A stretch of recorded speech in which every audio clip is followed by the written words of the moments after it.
பட்ட பகலில் கொலை, கொள்ளை, வழிப்பறி, திருட்டு, பாலியல் பலாத்காரம், ஆழ்கடத்தல், பள்ளி சிறுவர்களுக்கும் போதை விற்பனைகள் போன்ற ஈவு இரக்கமற்ற செயல்கள், சாலை விபத்துகளை கூட விளையாட்டாய் வீடியோ எடுக்கும் கல் நெஞ்சங்கள் என நம்மை சுற்றி நடக்கும் அகோரங்களை அன்றாடம் பார்க்கும்போது உங்களுக்கு இந்த சமூகத்தின் மீதும் அரசாங்கத்தின் மீதும் கோபம் வந்தால் மட்டும் மாற்றம் வந்துவிடுமா? இல்லை.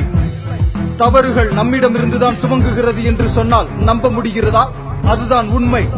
அடிதடிகளையும் துப்பாக்கி சூடுகளையும் கொலை செய்வதையும் வீடியோ கேமாக விளையாடும் பிள்ளைகளுக்கு இரத்த வெள்ளத்தில் உயிருக்கு போராடும் மனிதன் மீது எப்படி இரக்கம் வரும்?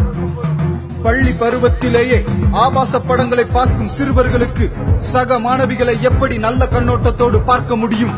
ஓடி விளையாடியது அந்த காலம், கதவை மூடி விளையாடுவது இந்த காலம். விருந்தினர்கள் வீட்டுக்கு வந்தால் கூட கம்ப்யூட்டர் விட்டு எழும்பாத அளவிற்கு மரியாதை தெரியாதவர்கள் ஆகிவிட்டார்கள் நம் பிள்ளைகள். குறை கூறவில்லை, மனிதன் எந்திரமாக மாறி வருவதை கூறுகிறேன். நல்ல பெற்றோர்கள் நல்ல பிள்ளைகளை உருவாக்குவார்கள். நல்ல பிள்ளைகள் தான் நல்ல சமூகமாக மாறுவார்கள். மாற்றம் நம் வீட்டிலிருந்துதான் துவங்க வேண்டும்.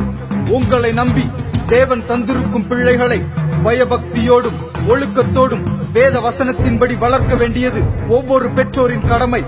பிள்ளைகளுக்கு முன்மாதிரியாக வாழுங்கள். ஜெபத்தையும் வேத வசனத்தையும் தினமும் பழக்கப்படுத்துங்கள். நிறைவானது வரும்போது குறைவானது ஒளிந்து போகும். ஆம், மாற்றத்தை வாஞ்சிப்போரின் முழங்கால்கள் தினமும் முடங்கட்டும். கண்கள் அவர் பாதத்தில் கண்ணீர் சிந்தட்டும். பிள்ளைகள் தேவ பயத்தோடு வளர்க்கப்படட்டும். சுவிசேஷம் ஒன்றுதான் தேசத்தை மாற்ற முடியும் என்ற உண்மை தெரிந்த நாம் உறங்கலாமா? உயிர் மீட்சி அடைவோம். தேசத்திற்கு ஆசீர்வாதத்தை கொண்டு வரும் சந்ததியை உருவாக்குவோம்.